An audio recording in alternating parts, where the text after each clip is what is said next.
All right, y'all. So we are continuing with the Beatryce prophecy. We are on chapter 4. Angelica stood next to the child in a ferocious protective pose. Brother Edict had one leg swung over the gate and one leg still on the ground. Please, he said to the goat. Angelica looked at him, and then she turned and looked at the child, and then she looked back at him. In the dim barn, it was hard to gauge subtleties of emotion, particularly in the eyes of being who had seldom before evidenced subtleties of any sort. But Brother Edict thought that he recognized the flicker in the goat's eyes. It was both a light of affection for the child and a light of warning for him. The goat lowered her head in a threatening gesture. "It is cold," said Brother Edict from atop the gate. "It is very cold, too cold for a child. I mean her no harm. I want to help." The goat and the monk stared at each other. Meanwhile, the child quietly cried. Outside, the sun rose higher and higher. A wedge of light entered the barn, golden and warm. Dust motes danced in the air. Beauty again. "Let me in," said Brother Edict to the goat. He spoke softly. "You must let me be tender to her." And Swellica took a step back. For what was surely the first time in her life, she retreated. Brother Edict swung his other leg over the gate. He stepped into the goat's enclosure. "Are you injured?" he asked the child. She was very young, not more than 10 years old, although it was impossible to tell for certain, dirt and blood encrusted as she was. The girl did not answer him. "What is your name?" asked Brother Edict. Tears continued to roll down her cheeks, clearing a path through the dirt. Brother Edict took a step towards her, and Swellica growled. You would not think a goat could growl, but this goat was forever full of surprises.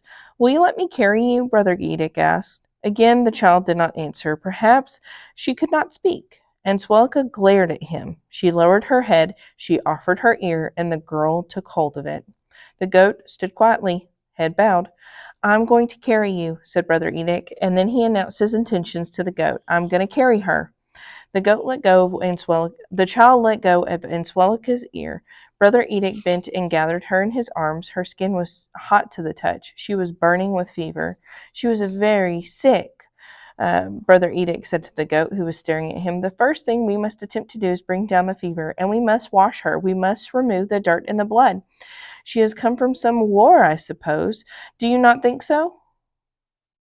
Answelka nodded. "Lord help me," thought Brother Edict. "I am conferring with a goat." He walked out of the barn and into the light of day, carrying the child. The frost had melted. The world no longer shone, but it was very bright. Answelka was at his heels. He turned and looked back at her and saw that the goat's eyes were gentle, full of concern. Strange world, impossible world! Brother Edict felt his heart light within him, almost as if it were filled with air. Answelka butted her head against his legs. It was not a warning, but a request. "Go faster. Please hurry. Tend to this child." Oh, this strange world. The sun was warm on Brother Edict's face. This impossible world. Chapter 5.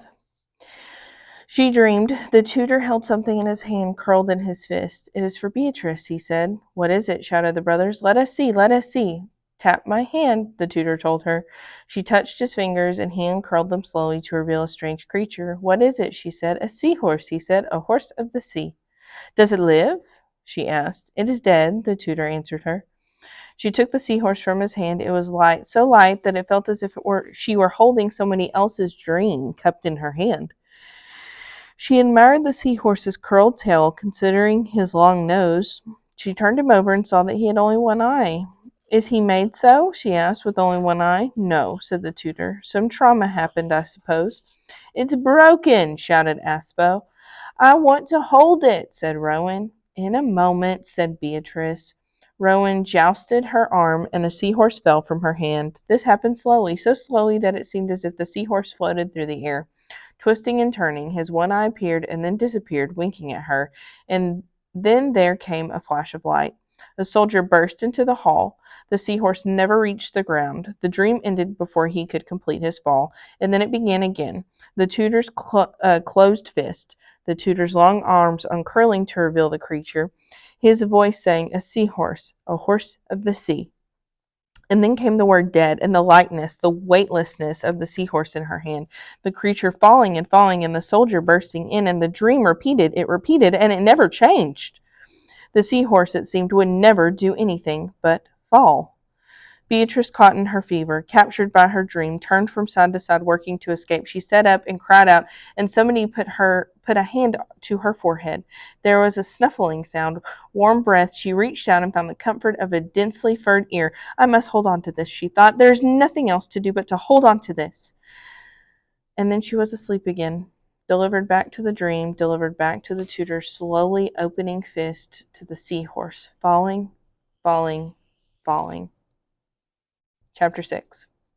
Brother Edict's task in the order of the Chronicles of Sorrowing was to illuminate. He made glorious golden letters that began the text of each page of the Chronicles. It was both a relief and a joy to him to make the letters match the world as he so often saw it, brilliant and luminous. He went to sleep at night with the letters glowing in his mind and woke up with them there too, elegant, intricately formed shapes that shone and shone. Sometimes as he worked, the letters revealed some truth to him, a line of prophecy that would repeat in his head until he knew it to be true. He would then go to Father Caddis and say, "These words were delivered to me as I worked." Father Caddis would nod and solemnly write the prophecy down so that it would be entered into the great book. And then he would stand and put his hand on Brother Edict's head and speak the words that had been said to the many prophets of the order of the Chronicles of Sorrowing who had preceded Brother Edict. I thank you for your vision. These words will be recorded. And after, as Brother Edict went through his day, the objects of the world itself glowed. The bowl on the table, the flowers in the field, the hoe propped up against the side of the barn. This glowing must be the product of his wayward broken eye, his crooked strange mind, or that in the least was the explanation his father would have given. Whatever the reason, Brother Edict saw beauty everywhere. He painted that beauty into his letters. He listened for the words of truth. He wished often that his letters illuminated a manuscript less grim, less full of beheadings and treachery and war and prophecies of doom and suffering. Brother Edict was very sick, supremely sick, of war and violence. Yet it was war and violence that had brought him the child. Who could understand the world? I do not understand, said the king to the soldier. Nor do I, said his counselor. She could not have just disappeared. She cannot simply have magicked herself away. If the prophecies speak of her, said the king to the counselor, who knows what powers she has? Where is this one who has sent to dispatch her? Said the counselor. He is, too, missing, said the counselor. Find her, said the counselor. Find him. Find them both. She must not live. The very kingdom is at stake. Yes, said the king. The kingdom itself is to stake, for the prophecies say it is so. Do they not? They do, said the counselor. So say the prophecies.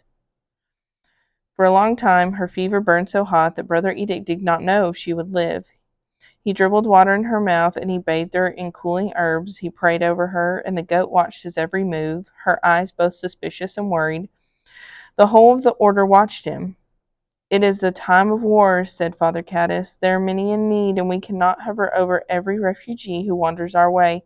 We must feed those in need, bless them, and send them on. But this is a child, said Brother Edict, and she is so ill. She occupies your mind, said Father Caddis, and if your mind is occupied, it cannot properly concentrate upon the work you must do, the words you must receive. Also, there is the matter of the goat.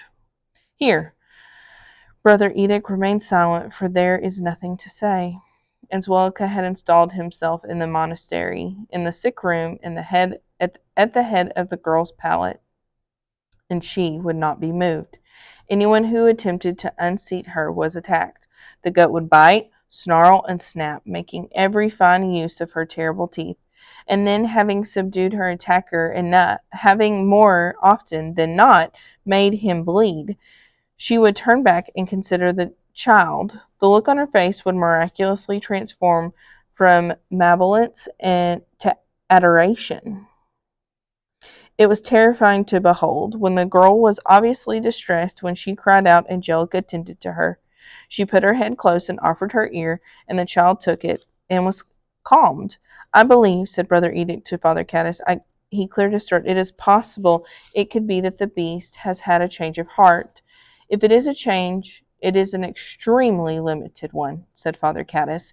And in any case, I do not care if change has occurred. We are not in the business of saving goats' souls. Another week, that is all that I can allow, Brother Edict. Another week, and then the child must go. Ideally, most ideally, the goat would go with her. And that's chapters 3 through 6.